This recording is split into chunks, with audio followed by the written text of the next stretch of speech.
क्या हुआ जब हमारे नबी की बकरी को जंगल के खूंखार शेरों ने उठा ली? फिर नबी पाक ने ऐसा क्या किया जंगल के शेर आपके कदमों में गिर पड़े? चलिए जानते हैं। अम्मा हलीमा के घर हमारे नबी सल्लल्लाहु अलैहि वसल्लम की परवरिश हो रही थी। वक्त गुजरता गया और हमारे प्यारे नबी अब करीब 3 साल के हो चुके थे। एक दिन आपने अम्मा हलीमा से पूछा, अम्मा मेरे भाई रोज कहाँ जाते हैं? बीबी हलीमा ने कहा, मेरे शहजादे मेरे जिगर के टुकड़े वो बकरियां चराने जाते हैं। नबी सल्लल्लाहु अलैहि वसल्लम ने फरमाया, मेरा भी दिल चाहता है कि मैं भी उनके साथ जाऊं। बीबी हलीमा बोली, मेरे प्यारे बेटे तुम बहुत नाजुक हो, मुझे डर लगता है कहीं ये धूप आपको परेशान न करे। मैं आपको तकलीफ में नहीं देख सकती। मगर जब आपने बार बार कहा तो आखिरकार अम्मा हलीमा ने इजाजत दे दी। अगले दिन आप अपने भाई के साथ जंगल की तरफ बकरियां चराने गए। आपका चेहरा इतना नूरानी था कि जंगल के जानवर भी छुप छुप कर आपके चेहरे का दीदार करते। आप रोजाना बकरियों को लेकर जंगल की तरफ जाने लगे और इसी तरह 4-5 दिन गुजर गए। एक दिन अचानक बीवी हलीमा का दिल घबरा उठा। उन्होंने प्यार से कहा,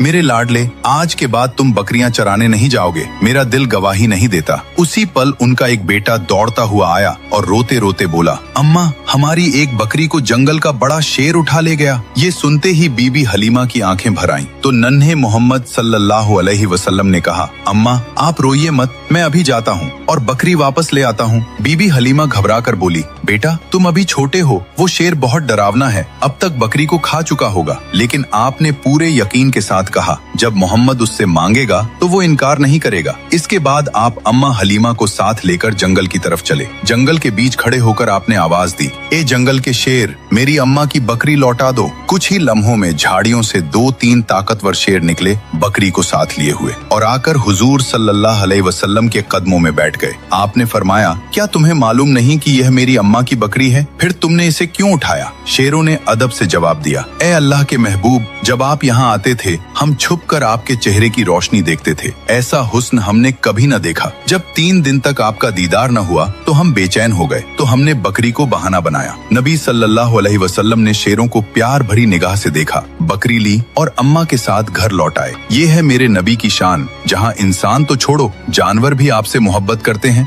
सुभान अल्लाह। दोस्तों, अगर आप भी नबी पाक से सच्ची मोहब्बत करते हैं तो दिल से लिखिए, आई लव मोहम्मद और अगले पार्ट के लिए सब्सक्राइब जरूर करें।